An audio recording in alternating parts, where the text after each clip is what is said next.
मित्रों, आज के इस वीडियो में आपका स्वागत है। पिछले वीडियो में मैंने आपको जर्नल का 3 नियम था जो समझा दिए हैं। उसी दिन ये बात कहे थे कि सभी लेन देन ऐसे नहीं होते हैं जो आपको प्रत्यक्ष रूप से दिखाई दे कि नियम से जुड़ा हुआ है कि नहीं। तो जितना जुड़ा हुआ है तो सब बता दिए, लेकिन कुछ लेन देन ऐसे हैं जिसको आप सीधे आप जोड़िएगा तो नहीं जुटेगा। कुछ ऐसे ट्विस्टेड बात होते हैं, उसमें ट्विस्ट किया हुआ, घुमाया हुआ है, ये समझाने के बाद ही समझ में आएगा। और इसके पहले एक और आपको सिस्टम बताया जाएगा, ध्यान से देखिए। व्यवसाय का अर्थ बताया जाएगा। व्यवसाय किसको कहते हैं? व्यवसाय उसको कहते हैं जहां से आप व्यापार करते हैं और जहां से व्यवसायिक लेन देन होता है। और ये व्यावसायिक लेन देन करता है कौन? कहेंगे कि व्यापार करता है, तो व्यापार कौन है? उसका एक नाम होना चाहिए। व्यापार का भी एक नाम होना चाहिए। और इसका नाम कौन देगा? इसमें पैसा कौन लगाएगा? कि कब से लेन देन करेगा? इन सारी बातों को समझना है। तो आप चलिए आगे बढ़ते हैं। मान लीजिए कि राम एक व्यक्ति है। राम एक व्यक्ति है। इसके मन में पहली बार आया कि हम एक व्यापार करेंगे, एक व्यापार शुरू करना है। तो उसने एक अपना बिजनेस सर्च किया और उसके मन में है कि हम दवा का बिजनेस करेंगे, मेडिसिन शॉप खोलेंगे। तो यहाँ एक मेडिसिन शॉप खोल दिया। इस मेडिसिन शॉप का एक नाम होता है। दुकान छोटा हो या बड़ा हो, बिजनेस होलसेलर हो या कुछ भी हो, उसका नाम तो देना ही होगा। हर व्यवसाय का एक नाम होता है। तो आपका नाम है राम और आप अपना व्यवसाय स्टार्ट कर रहे हैं एक दवा दुकान के रूप में। तो आप रजिस्ट्रेशन कराइएगा, तो इसका नाम दे दीजिए रमेश मेडिकल। रमेश मेडिकल। ये दुकान का नाम हो गया आपको, ये दुकान का नाम हो गया। ऐसा क्यों? देखिए, राम एक व्यक्ति है जो इसमें रुपया इन्वेस्ट करेगा और रमेश जो है, रमेश मेडिकल जो है वो दुकान का नाम है। तो ये राम जिस दिन उसका रजिस्ट्रेशन हुआ दुकान का, व्यवसाय का, और उसको एक नाम मिल गया रमेश लिमिटेड, रमेश मेडिकल, आप उसी दिन से समझिएगा कि राम अलग है और रमेश मेडिकल अलग है। या राम ही कहिए, राम मेडिकल ही कहिए, राम मेडिकल ही कहिए। कानून की निगाह में राम अलग है और राम मेडिकल अलग है। हालांकि कानून इसको मानता नहीं है, लेकिन अकाउंटिंग उद्देश्य को पूरा करने के लिए ऐसा बताना जरूरी है। अकाउंटिंग उद्देश्य पूरा होता है इसे। जब तक आप समझेंगे नहीं कि दोनों दो है, तब तक आगे का काम नहीं चलेगा। इसलिए आपको समझना है कि राम वह व्यक्ति है जो उसने व्यापार शुरू किया, और व्यापार जो शुरू किया उसका नाम है राम मेडिकल। अब से जितना कारोबार होगा, जैसे खरीद बिक्री, माल बेचा उधार, माल नगद बेचा, किसी को भुगतान किया, किसी से आमदनी प्राप्त हुआ, ये राम मेडिकल के बही में होगा, इनके बही में नहीं होगा। ये स्वामी हैं, व्यापार के स्वामी हैं। रुपया इन्होंने ही इसमें लगाया है, इसी के रुपये से व्यापार चल रहा है। लेकिन कानून कहता है कि इस दुकान का नाम है रमेश मेडिकल, इसलिए रमेश मेडिकल के बही में ही सब कुछ लिखाएगा। यानी कानून में यह अभी एक पार्टी है, एक पार्टी ये है, एक पार्टी ये है, ठीक है। तो जितना लेन देन होगा, माल खरीदना, माल बेचना, बाहरी पक्ष से जितना लेन देन होगा वो सब इसके बही में लिखाएगा। समझ गए? अब आगे बढ़ते हैं। अब पहला लेन देन क्या करेगा? ये रमेश मेडिकल पहला लेन देन क्या करेगा? हालांकि जितना लेन देन करता है, माल खरीदना बेचना, परचेज सेल्स, खर्चे का भुगतान, एक्सपेंसेस का भुगतान, ये सब इसी के बही में होगा। लेकिन जरा गौर कीजिए, ये इतना लेन देन कैसे कर सकते हैं? जब इनके पास पैसा होगा तब। तो शुरू में पैसा तो यही लगाएगा। ये बाहरी पक्ष है, तो बाहरी पक्ष से आप खरीदेंगे बेचेंगे, जैसे ये राम हुआ, मोहन हुआ, सोहन हुआ, ये लोग बाहरी पक्ष हैं, रमेश हुआ, तो बाहरी पक्ष से लेन देन होगा। यह राम मेडिकल इनसे लेन देन कर सकता है कि नहीं? अपने स्वामी से। व्यापार का नाम है राम मेडिकल, उसके स्वामी का नाम है राम, तो राम मेडिकल राम से बिजनेस कर सकता है कि नहीं? कर सकता है। जो कि कानून में दोनों अलग अलग हैं, तो स्वाभाविक है कि वो बिजनेस करेंगे। यह पहला व्यक्ति है जो इसमें पूंजी लगाएगा, तभी ना ये आगे बढ़ेगा। तो सपोज कीजिए कि राम ने 1 लाख रुपया से पूंजी से व्यापार शुरू किया। मान के चलिए कि राम ने 1 लाख रुपया की पूंजी से व्यापार शुरू किया, यानी राम ने इसमें 1 लाख रुपया लगाया, इसको कैपिटल कहेंगे, ठीक। तो व्यापार पहला लेन देन तो अपने स्वामी से ही करता है, इसलिए स्वामी के बही में इस लेन देन को लिखना है। राम ने 1 लाख रुपया जो इस व्यापार में लगाया, तो इसको भी बही में लिखना है। कैसे लिखाएगा? तो व्यापार के बारे में सोचना है। राम मेडिकल क्या सोच रहा है? इसके पास 1 लाख रुपया कहां से आया? तो कहिए कहां से आया? पहले रुपया आया तो कैश अकाउंट डीआर लिखेंगे ना, नियम है। रुपया आया तो कैश अकाउंट डीआर लिखेंगे। राम मेडिकल के पास रुपया आता है, आप आने वाले को डेबिट करते हैं। और कहां से आया है? तो राम से। तो राम, समझ में आ गया? राम मेडिकल के बही में ये सब लिखा जा रहा है, इनके बही में नहीं लिखा जा रहा है। इसके पास कैश आया, राम ने जब रुपया लगाया तो इसके पास कैश आया, इसलिए कैश अकाउंट दिया। तो पूछा जाए कि राम मेडिकल से कि कहां से आया, तो राम के यहां से आया, तो राम, ठीक है। अभी ये 100% सही नहीं है, फिर आगे बढ़ते हैं। अब बता रहे हैं कि अगर अब आगे बढ़ेगा, ये माल खरीद रहा है, माल खरीद रहा है राम से, देखिएगा जरा गौर से, तो इसका बनाएगा परचेज गुड्स फ्रॉम राम। तो परचेज अकाउंट यार, परचेज डेबिट होता है, परचेज डेबिट होता है, purchase account DR to Ram account, उधार है टू राम अकाउंट। देखिए अब 2 जर्नल आपके पास रखें, cash account DR to Ram और purchase account DR to Ram. ये राम, यहां भी राम लिख देने से आपको कंफ्यूजन होगा कि दोनों आदमी तो एक ही है, लेकिन सच्चाई यह है कि दोनों आदमी एक नहीं है। लेकिन ऐसे ही छोड़ देंगे तो आपको कोई नहीं कहेगा कि दोनों 2 हैं। देखने से तो लग रहा है कि भाई दोनों आदमी एक ही है, लेकिन असली बात यह है कि ये स्वामी है व्यापार का और ये बाहरी पक्ष है जिससे माल खरीदा है व्यापार में। तो लेकिन दोनों का नाम एक ही है, इसलिए नियम कहता है कि इस दोनों में ऐसा काम कीजिए कि दोनों में अंतर स्पष्ट हो जाए। अंतर स्पष्ट जब तक नहीं होगा यह सही नहीं जाएगा। तो अंतर स्पष्ट करने के लिए बताया गया है कि राम जो स्वामी है उसमें, इसमें और इसमें अंतर डालने के लिए कैपिटल शब्द जोड़ दीजिए, कैपिटल शब्द जोड़ दीजिए। कैपिटल का अर्थ हो गया स्वामी का खाता, कैपिटल का अर्थ हो गया स्वामी का खाता।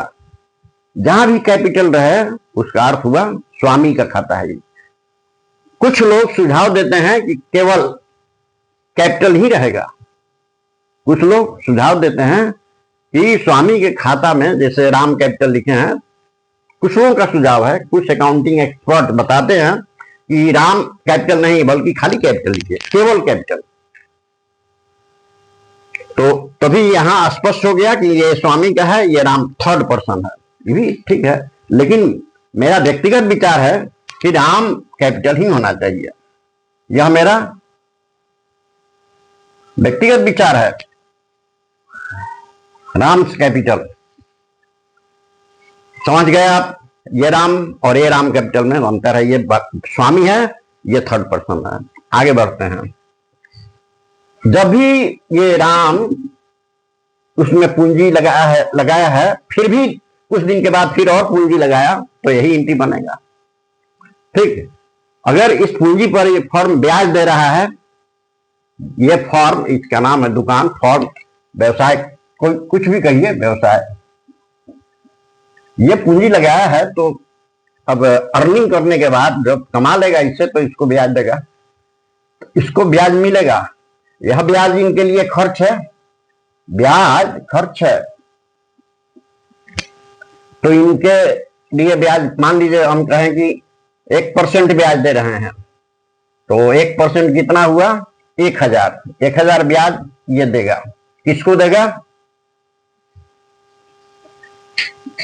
पहले देखिए interest account DR, interest account DR to, खर्चा है, खर्चा है इसलिए इंटरेस्ट अकाउंट डीआर हो गया। और टू, फॉर्म किसको ब्याज दे रहा है, राम को, तो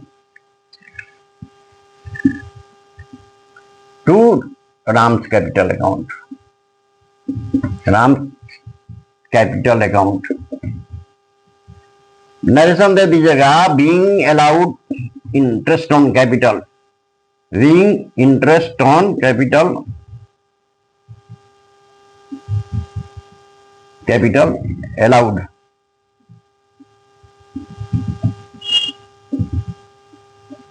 यही है। अब राम में और ये राम में अंतर समझ गए, बहुत बड़ी चीज है ये। और ये बिजनेस का स्वामी, व्यापार का स्वामी जो इसमें पैसा लगाया है, हर व्यापार में, हर प्रश्न में आपको पहले मिलेगा, ये अमुक आदमी ने व्यापार में पूंजी लगाया, अमुक आदमी ने इतना रुपया से व्यापार शुरू किया, तो हर प्रश्न में ये बनेगा ही। ठीक है, अंतर समझ गया। और भी लेन देन जो होगा इस दोनों के बीच, तो इनके राम कैपिटल अकाउंट में ही होगा। एक दो और लेन देन है, बता रहे हैं बुआ। आगे बढ़िए। यदि व्यापार का स्वामी राम है और उसका अकाउंट जो है फॉर्म के बही में, फॉर्म के बही में राम कैपिटल खुला हुआ है, अब बता दिया कि पूंजी दिया है तो कैसे एंट्री बनेगा, पूंजी पर ब्याज देगी तो कैसे एंट्री बनेगा। अब आगे बढ़ते हैं। अगर राम अपने व्यक्तिगत खर्चा के लिए, अपने निजी खर्च के लिए व्यापार से पैसा निकाले तो क्या बनेगा, ये कह सकते हैं राम ड्रू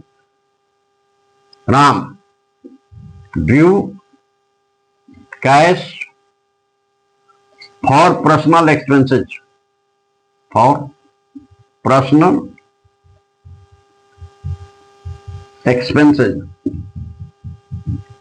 ठीक है, राम ने निकासी किया, कैश, नगद व्यापार से निकाला अपने व्यक्तिगत खर्च के लिए, यानी राम जो स्वामी है अपने व्यक्तिगत खर्च के लिए इस व्यापार से पैसा निकाला, यानी इसने दिया। तो ये आपको लगेगा कि यह पैसा दे रहा है और ये पैसा पा रहा है, नहीं, ऐसा नहीं है। दिखाई तो देता है यही, लेकिन रूल से हट के है, थोड़ा ध्यान दीजिएगा। ये जब भी कोई चीज देगा तो इनके हाथ में नहीं देगा, इनके हाथ में नहीं देगा। इसीलिए तो कैपिटल अकाउंट खोला गया है, जो इन्होंने दिया उसके वही में कैपिटल अकाउंट दिखाया, जो ब्याज दिए ये कैपिटल अकाउंट में लिखा गया। ठीक है, अकाउंट में दिखाएगा, हाथ में नहीं मिलेगा। अब यहां भी एक चीज है कि Ram Drew cash for personal expenses, Ram ने उस व्यापार से रुपया निकाला अपने व्यक्तिगत खर्च के लिए। तो अब देखिए, व्यापार ही सोचेगा, राम नहीं सोचेगा। आप पहले भी बताए हैं कि सब काम इन्हीं के बही में हो रहा है, इसलिए इन्हीं को सोचना है। रुपया गया कि आया, रुपया गया कि आया, तो रुपया जा रहा है, फॉर्म के गला से रुपया जा रहा है, तो कैश टू में होगा। और क्या आ रहा है, ये खाता और खुल जाएगा व्यापार के बही में इनके लिए, जिसको आप पर्सनल एक्सपेंसेस या ड्राइंग कहेंगे। पर्सनल ड्राइंग कहिए चाहे पर्सनल एक्सपेंसेस कहिए, ड्राइंग या पर्सनल एक्सपेंसेस,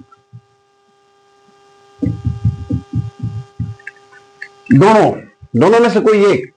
तो आप देखिएगा, फर्म ने इनको पैसा दिया तो फर्म के यहां से कैसे गया, किस नाम पर गया, तो पर्सनल एक्सपेंसेस लिख दीजिए। कुछ लोग पर्सनल एक्सपेंसेस लिखते हैं, कुछ लोग ड्राइंग भी लिखते हैं। ड्राइंग माने निकासी होता है इसका मतलब। तो drawing account DR, drawing account DR to cash account. क्यों, किसका ये लिखा हुआ है, तो ये जो स्वामी है व्यापार का, वो फर्म से अपने खर्चा के लिए रुपया निकाला है, तो उसका जो खर्च का है उसी का अकाउंट रखा गया है फर्म के बही में, जिसको हम लोग पर्सनल एक्सपेंसेस या ड्राइंग अकाउंट कहते हैं।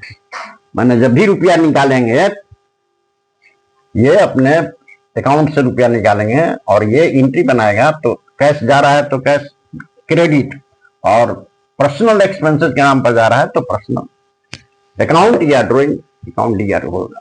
अब बताइए, अब आगे बढ़ते हैं। यदि कहा जाए कि राम ने,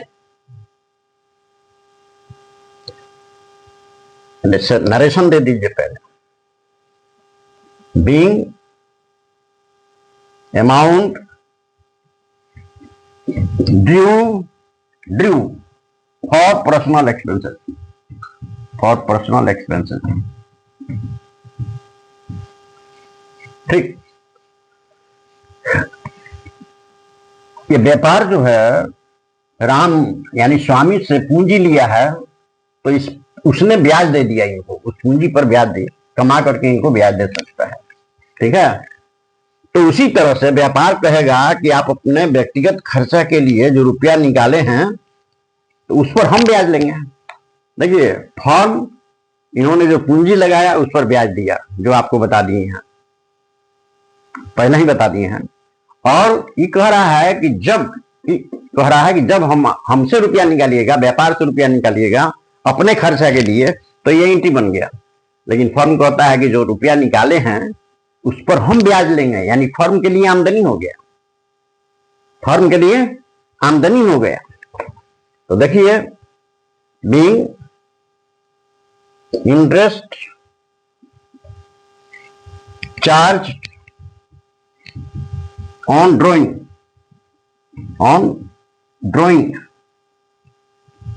तो फर्म इनसे रुपया चार्ज कर रहा है, तो यह फर्म के लिए क्या है, आमदनी है। तो क्या होगा, to interest on drawing, interest on drawing इसके लिए आमदनी है। और यह पैसा किस में डालेगा, राम के ड्राइंग अकाउंट में। इंटरेस्ट ऑन ड्राइंग हो गया, लेकिन यहां पर क्या होगा, ड्राइंग अकाउंट या personal expenses account, personal expenses account. Narration लिख दीजिएगा, जगह नहीं है। ये आगे बढ़िए, जितना भी लेन देन हो रहा है वो व्यापार के स्वामी और व्यापार के बीच हो रहा है। इसी कड़ी में आप समझेंगे कि राम कैपिटल क्या है और राम पर्सनल एक्सपेंसेस क्या है या ड्राइंग क्या है। उसी पर हम एक दो चीज और डिस्कस करना चाहते हैं। जैसे मान लीजिए, व्यापार का स्वामी व्यापार से कैश निकाल लिया अपने व्यक्तिगत खर्चा के लिए, तो कैश तो हो गया। अब जैसे व्यापार का स्वामी अपने लिए व्यापार से माल भी तो निकाल सकता है, व्यापार से माल निकाल सकता है। ठीक है, तो ड्यू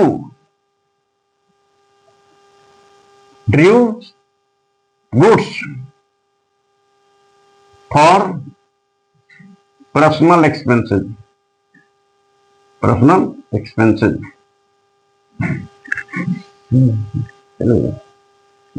देखिए, पहले हमने बताया कि व्यापार का स्वामी अपने पॉकेट खर्चा के लिए नगद निकाल लिया व्यापार से।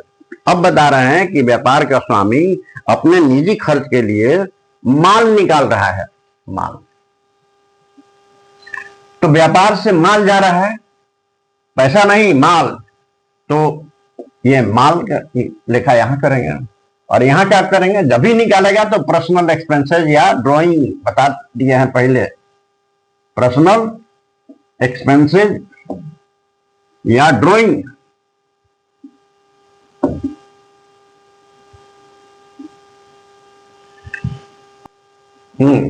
आगे बढ़िए। हम आपको बता रहे थे कि व्यापार का स्वामी अपने पर्सनल यूज के लिए माल निकाला, तो पर्सनल एक्सपेंसेस या drawing account D R to purchase. इसे क्या, तो माल जब खरीदे थे तो परचेज अकाउंट को डेबिट किए थे। माल परचेज जब किए थे तो परचेज अकाउंट को डेबिट किए थे। उसी माल में से मैं निकाल रहा है तो परचेज अकाउंट क्रेडिट होगा। बात समझे? इसलिए ध्यान। हाँ, आगे बढ़िए। देखिए, एक लेन देन है गुड्स लॉस्ट बाई फायर। दुकान में आग लग गया या गोदाम में आग लग गया, उसमें बचाते बचाते 1000 का माल जल गया। फॉर्म के लिए लॉस है। फिर देखिए, गुड्स स्टोलन अवे, 2000 का माल किसी ने चुरा लिया, ये भी लॉस है। कैश स्टोलन अवे, गला से कुछ कैश चोरी हो गया, ये भी लॉस है। तो तीनों एक ही नेचर का है। तो लॉस है तो डेबिट में जाएगा, पहले के नियम के अनुसार। यदि ये लॉस है तो डेबिट में जाएगा, तो डेबिट में लिखिए, सब लॉस को डेबिट में डालिए। गुड्स स्टोलन बाय फायर, तो लिखिए loss by fire, loss by fire account D are. Loss हो गया। और क्या लॉस हुआ है? तो बाई गुड्स। और फिर एक लॉस यहां है, लॉस ये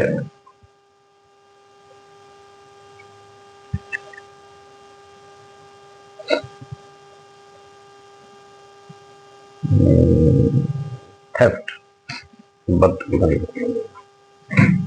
loss by theft,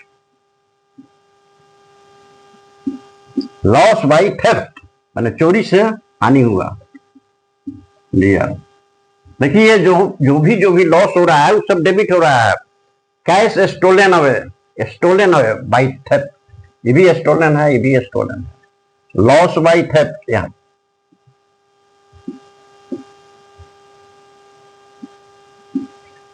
theft account D R. 3 गो नुकसान हुआ है, 3 गो लॉस है, तीनों को डेबिट कर दिया।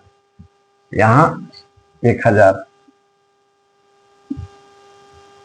यहां 2000, यहां 1000। और यहां पर गुड्स है और यहां पर भी गुड्स है। मैंने दोनों गुड्स एक में कितना हो रहा है? Loss, good loss by fire, goods stolen away 3000 का हो रहा है ना।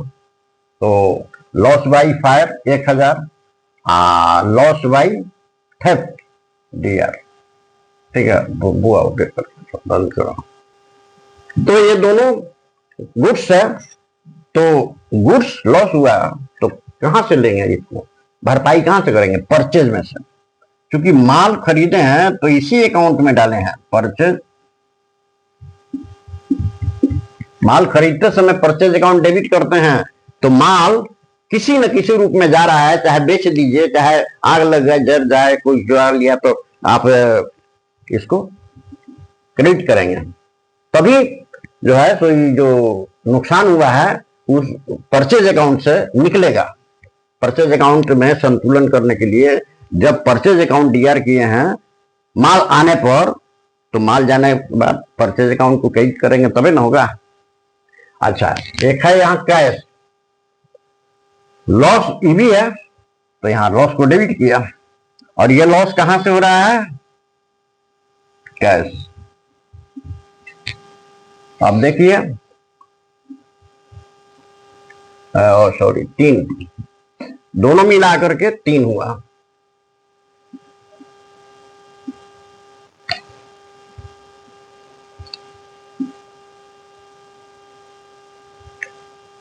और ये 4 being goods lost by fire and stolen away.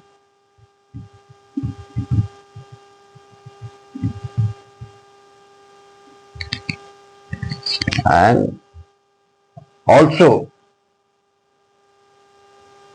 cash stolen away.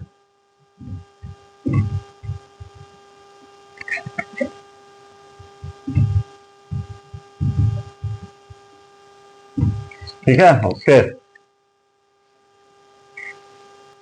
हाँ विद्यार्थीगण, आज जितना आपको बताया गया है उसमें मुख्य बात यही रहा कि व्यापार और व्यापार के स्वामी के बीच लेन देन किस अकाउंट से होगा ये बताया गया है। मुख्य बात यही है। तो उसके लिए स्वामी का कैपिटल अकाउंट खुलेगा जो आपको बता दिया है, ड्राइंग करेंगे उसको भी बता दिया है, और भिन्न भिन्न तरह से जो माल कहीं जल गया, कोई चुरा लिया या कैश चुरा लिया, उसका एंट्री बता दिया।